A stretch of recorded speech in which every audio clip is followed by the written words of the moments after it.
নমস্কাৰ, মোৰ নাম ইছফাকুল। মই আজি এই ভিডিঅ'টো বনাইছোঁ বিকজ অফ দুটামান টপিক ডিছকাছ কৰিবলৈ কাৰণে ৰিগাৰ্ডিং আমাৰ চাইবাৰ ছিকিউৰিটি ওপৰত। কাৰণ ডে টু ডে যিমানে টেকন'লজি আপগ্ৰেড হৈ গৈ আছে, সেইটো হিচাপত আমিও আমাৰ লাইফটো ইমান ছিকিউৰ হৈ থকা নাই। এতিয়া অনলাইন লাইফটো ক'বলৈ গ'লে আজিকালি এভৰিথিং অনলাইন হয়। আপুনি যদি কাপোৰ এটা অৰ্ডাৰ দিয়ে বা আপুনি যিয়ে বস্তু অৰ্ডাৰ দিয়ে, আমি মেক্সিমাম আমি অনলাইন প্লেটফৰ্মটো বেছি বিলিভ কৰোঁ। বা আজিৰ যুগত যদি হোৱাটছআপ বা ফেচবুক নহয়, আমি চাগে দুদিনৰ কাৰণে হোৱাটছআপ ফেচবুক অফ কৰি দিলেও বহুতখিনি মানুহ এনেকুৱা আছে যে বহুত প্ৰব্লেম হৈ যাবগৈ। কাৰণ ছ'চিয়েল মিডিয়া আমাৰ এতিয়া পাৰ্ট এটা বহুত বেছি আমাৰ লাইফৰ এটা পাৰ্ট হৈ গুচি গৈছে ছ'চিয়েল মিডিয়া পাৰ্টটো। কিন্তু সেইটো তুলনাত আমি চাইবাৰ ছিকিউৰিটিৰ ওপৰত আমাৰ নলেজ ইমান নাইকিয়া। কাৰণ ডে টু ডে যিমানে টেকন'লজি আপগ্ৰেড হৈ গৈ আছে, চাইবাৰ ক্ৰাইমো তেনেকৈ ইনক্ৰিজ হৈ গৈ আছে। ডেফিনেটলি তাৰ এগেইনষ্টত কিছুমান আছে, ছিকিউৰিটি আছে, কিন্তু মেক্সিমাম মানুহে আমি ছিকিউৰিটিখিনি গম নাপাওঁ। ৰিগাৰ্ডিং মই আজি জাষ্ট তিনিটামান টপিকৰ ওপৰত কথা পাতিব বিচাৰিছোঁ আপোনালোকৰ লগত। প্ৰথমতে মই পাতিব বিচাৰোঁ আমাৰ ফেচবুক ক্লনিঙৰ ওপৰত।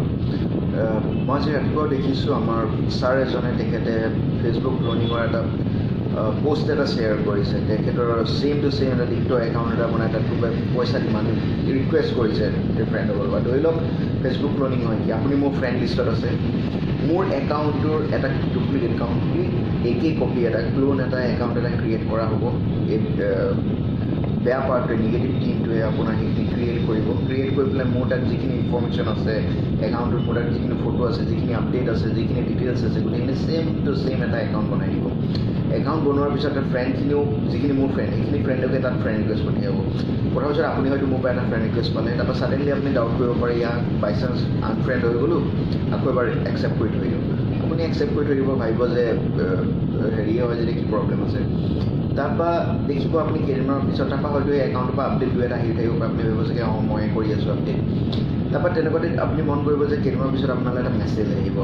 একেলগতে বহুতখিনিলৈ যায় কেতিয়াবা, চবলৈ ইকুৱেলি বহুতখিনিলৈ ট্ৰাই কৰে সেই যেতিয়া আপোনাক ক্লনিং কৰে, ক্লনিং হেৰিটোৰ পৰা, একাউণ্টটোৰ পৰা চবলৈ ৰিকুৱেষ্ট কৰিব যে য়েছ মই ছাডেনলি মোৰ এতিয়া বাইক এক্সিডেণ্ট, গাড়ী এক্সিডেণ্ট, মোৰ ফেমিলি এইটো হ'ল, প্ৰব্লেম হ'ল, মোৰ এইটো হৈছে, মোক ইমিডিয়েটলি টকা 5,000 মই এইটো একাউণ্টত পঠিয়াই দিয়া, মই কথাকেইটা কথা পাতিব নোৱাৰোঁ, মই আমুকত আছোঁ, মই তামুকত আছোঁ, মই জাষ্ট গৈ পেলাই মই তোমাক দি আছোঁ পইচাটো।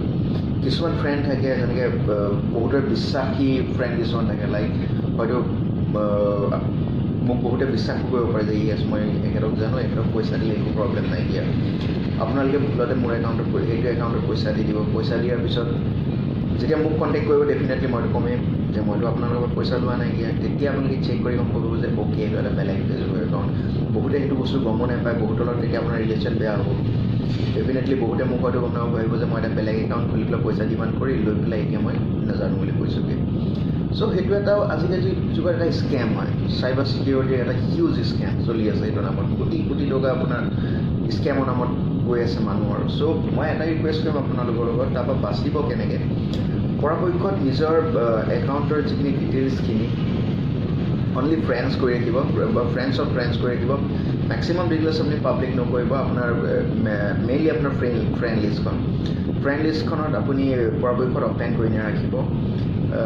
বাকী কাৰণ ফ্ৰেণ্ডছখিনি গম নাপালে হয়তো সেই ফ্ৰেণ্ডছখিনি ৰিকুৱেষ্ট পঠিয়াব নোৱাৰে বেচিকেলি হেৰি কৰি। চ' কাৰণ তেখেত এজন আনন'ন হয়, মিউচুৱেল ফ্ৰেণ্ডো ইমান শ্ব' নকৰিব তেখেতৰ তাত আমাৰ মাজত। যদি মোৰ চিনাকি হয়, বা চিনাকি এজনে যদি ক্লোন একাউণ্ট মোক ক্ৰিয়েট কৰিছে, ডেফিনেটলি তেখেতে মোৰ আৰু তেওঁৰ মিউচুৱেল ফ্ৰেণ্ডখিনি শ্ব' কৰিব পাৰে। কিন্তু চান্স আছে তাত আপুনি পৰাপক্ষত আপোনাৰ ফ্ৰেণ্ড লিষ্টখন হাইড কৰি ৰাখিব। মেইনলি এটেকটো আপোনাৰ ফ্ৰেণ্ডছখিনিৰ ওপৰত হয়, সেই একাউণ্টটোৰ পৰা যদি হাইড হৈ থাকে, ডেফিনেটলি তেখেতে ক'তো এটেক দিব নোৱাৰে। আৰু মেক্সিমাম পষ্ট আমিতো পাব্লিক, ময়ো পাব্লিক কৰি ৰাখোঁ। কিন্তু এতিয়া আমাৰ টাইম আহি গৈছে, আমি যদি পষ্টবিলাক সকলো পষ্ট পাব্লিক নকৰোঁ, যাতে ফটো এখন দিছে এইটো বেলেগ কথা, কিন্তু কিছুমান ইনফৰ্মেশ্যন আমাৰ ভিতৰুৱা, আমাৰ মেইল আই ডি, আমাৰ ফোন, আমাৰ লোকেশ্যন বা আমাৰ ফ্ৰেণ্ড চাৰ্কল, সেইখিনি মোৰ হিচাপে আমি অনলি ফ্ৰেণ্ডছ কৰি ৰাখিব লাগে। তেতিয়া হয়তো আমাৰ স্কেমৰ পৰা অকণমান বাচিবলৈ সুবিধা থাকে। আৰু যিমানে আপুনি ফেচবুকত যদি কোনোবাই যদি এনেকুৱা টাইপৰ পইচা বিচাৰে এজ এ ফ্ৰেণ্ডো, তথাপি এবাৰ নিজে চাৰ্চ কৰিব যে সঁচাকৈ এইটো একাউণ্ট হয় নাই। কাৰণ আজিকালি ফেচবুক ক্লনিং কমন হৈ গৈছে, বহুত কমন। আপোনাৰ এট এ টাইম বহুতলৈ আপোনাৰ ৰিকুৱেষ্ট যায় তাৰ পৰা। হয়তো লাকিলি তেখেতসকল কোনোবা এটা একাউণ্টৰ কাৰণ বিশ্বাস হয়তো আপুনি মোক বিশ্বাস কৰিব পাৰে, আপুনি ভাবে যে তাৰে একাউণ্টৰ পঠিয়াইছে কি ডাঙৰ কথা, পঠিয়াই দিওঁগৈ টকা 5,000 এটা কেলকুলেট কৰি দিওঁ, কিন্তু তাত আপুনি ফচি যাব। নাই তেখেতে পাব, নাই আপোনাৰ ইন ফিউচাৰ ৰিটাৰ্ণ ঘূৰাই পাব, আৰু বেনিফিট হ'ব সেই চাইবাৰ ক্ৰাইম কৰা টিমটো। অ'কে, চ' সেইটো হ'ল ফেচবুক ক্লোনিং। ছেকেণ্ড হ'ল কল স্পুফিং। কল স্পুফিং কি হয়, ধৰি লওক আপোনাৰ কিবা ফেমিলিয়াৰ নম্বৰ যেতিয়া দেখিব আপুনি কল আহিছে, অ'কে 0361 আমি মেক্সিমাম দেখোঁ আমাৰ কলবিলাক যিমান ব্লেক লিষ্টেড কল হয়, 0361 বা আমাৰ যিখিনি 98 ষ্টাৰ্ট হয়, যিকোনো কল আপুনি পাব। কল কৰাৰ পিছত আপোনাক কল কৰি যেতিয়া আপুনি ৰিচিভ কৰিব, ৰিচিভ কৰাৰ পিছত আপোনাক ক'ব যে আপুনি ইমান টকা জিকিছে, আপুনি আমুক হৈছে, আপুনি গাড়ী এখন জিকিছে, আপুনি 6,000 ৰুপিজ জিকিছে, বা আপোনাক মই ইমান দামত মোবাইল এটা দিম। এইবিলাকৰ উপৰি আপোনাক ক'ব যে অ'কে আপোনাৰ ক্ৰেডিট কাৰ্ড এখন আছিলে, চ' ক্ৰেডিট কাৰ্ডৰ আপোনাৰ বহুতখিনি ৰিৱাৰ্ডছ পইণ্ট জমা হৈ আছে, সেইখিনি যদি আপুনি ৰিৱাৰ্ডছ পইণ্টখিনি আপুনি মানিলৈ কনভাৰ্ট কৰিব, নে আপুনি কিবা কিনিব বিচাৰে, আপুনি যদি ডেফিনেটলিটো মানিলৈ কনভাৰ্ট কৰাটো আমি বেছি প্ৰিফাৰ কৰিম, কাৰণ আমাক পইচাটো বেছিকৈ লাগে। চ' এইটো হৈ যোৱাৰ পিছত যেতিয়া আমি তেখেতৰ কম কেছ আমি মানি পে' কৰিম, তেতিয়া তেখেতক ক'ব আমি যে মানিলে কৰিম, জাষ্ট আপুনি দুটামান ইনফৰ্মেশ্যন দিয়ক, আমি আপোনাৰ জাষ্ট কৰি আছোঁ, আপুনি আপোনাৰ একাউণ্টত পইচাটো ঘূৰাই পাই যাব।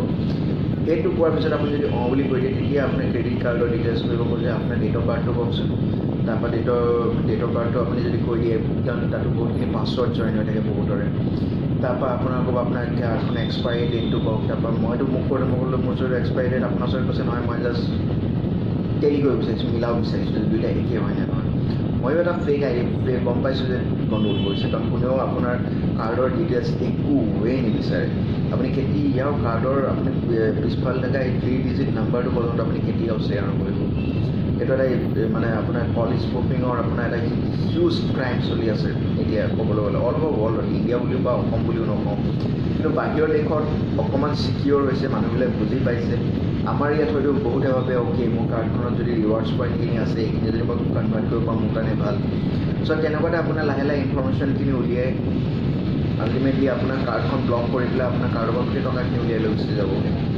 আৰু বা আপোনাৰ আমি শ্বৰ্টকাট বিচাৰোঁ, কিবা এটা গিফ্ট পালোঁ, কিবা এটা 6,000 ৰুপিজ, কিবা মোবাইল এটাই 5,000 টকা দি আছে, তেনেকুৱা বহুত ক্ৰাইম চলি থাকে। আপোনাৰ কল স্পুফিঙে হওক বা ইমেইল স্পুফিং হওক, দুইটাই একেই, কাৰণ ইমেইলতো তেনেকৈ আপোনাৰ ইমেইল এটা যদি খোলে, আপুনি ইমেইলটোৰ ভিতৰত আপুনি পায়ে থাকিব আপুনি ইমান টকা জিকিছে, ইমান হেৰি কৰিছে, আপুনি জাষ্ট আপোনাৰ ৰিপ্লাই দিয়ক, এইটোত আপোনাৰ মুখখিনি ডিটেইলছ দিয়ক। চ' পৰাপক্ষত সেইটোৰ পৰা বাচি থাকিব, সেইটো এটা ইমেইল স্পুফিং বা কল স্পুফিং হয়। থাৰ্ডটো মই ক'ব বিচাৰোঁ, যিটো বৰ্তমান এতিয়া অসমত হৈ আছে, ওৱান ৰিং ফোন স্কেম। বৰ্তমান অসমত আমাৰ one phone ring scam continue হৈ আছে। মোলৈতো আনলিমিটেড আজি ৰাতিপুৱা কল আহিছে মোলৈ সেই নম্বৰটোৰ পৰা। সকলোকে এটা ৰিকুৱেষ্ট, পৰাপক্ষত সেই ফোনটো নতুলিব। বহুতে আমাৰ এটা কিউৰিয়চিটি থাকে যে ই কোনে কৰিছে চাওঁচোন, মিছ কল হৈ থাকি গ'ল, দুবৰীৰ পৰা কল আহিছে, বহুতে আমি ৰিটাৰ্ণ কল কৰি দিওঁ। আগতে কি আছিলে, যেতিয়া আপোনাৰ মানে পষ্টপে আপোনাৰ কেতিয়াবা কি হয়, আপোনাৰ যদি পইচা আগতে যেতিয়া ফ্ৰী নাছিলে, যেতিয়া আপুনি পইচা ভৰাব লগা হৈছিল, তেতিয়া কথাটো বেলেগ আছিলে। তেতিয়া আপোনাৰ কি কৰে, আপোনাৰ এই কল কৰাৰ লগে লগে আপুনি যেতিয়া দেখিছে, আপুনি হয়তো দেখিব যে এইটো ইণ্ডিয়ান নাম্বাৰ হয়, এইটোতো ডেফিনেটলি ডুবাই নম্বৰৰ পৰা আমাক কল কৰি আছে। হয়তো এইটো এটা অট'বটছ হ'ব পাৰে, যিটো আপোনাৰ অনলাইন কল হ'ব পাৰে, যিটো হয়তো আপোনাৰ অসমত গৈ থাকিব পাৰে কোনোবাই অনলাইন হেৰি কৰি পেলাই। চ' হয়তো সেইটো কল ডুবাইৰ পৰা নাহিব পাৰে, কাৰণ বহুতেই কৈছে যে কলটো, কিছুমানে কল ৰিচিভ কৰিছে, মই ফেচবুকত দেখিছোঁ, তাত হিন্দীত কথা পাতিছে। হিন্দীত কথা পাতিছে, ডেফিনেটলি অসমত ভাৰতৰে ক'ৰবাৰ পৰা কৰি আছে, মোৰ যিমানটো ডাউট হৈছে। চ' পৰাপক্ষত সেইবিলাক কল ৰিচিভ নকৰিব, কাৰণ আপোনাৰ কি হয়, আপোনাৰ ফোনটোৰ ছিকিউৰিটি পাৰ্টটো আপুনি সিহঁতৰ হাতত দি দিয়া হয়। আমাৰ গোটেই ডিটেইলছখিনি আমাৰ সিহঁতে হয়তো পায়ো যাব পাৰে, কাৰণ চাইবাৰ ক্ৰাইম ইমান বেছি আপগ্ৰেড হৈ আছে, আমি নিজেও নাজানো যে কোনটো লেভেললৈকে তেখেতসকলে নিজকে আপগ্ৰেড কৰি আছে চাইবাৰ ক্ৰাইমৰ ক্ষেত্ৰত, বা যিখিনি হেকাৰখিনি হয়।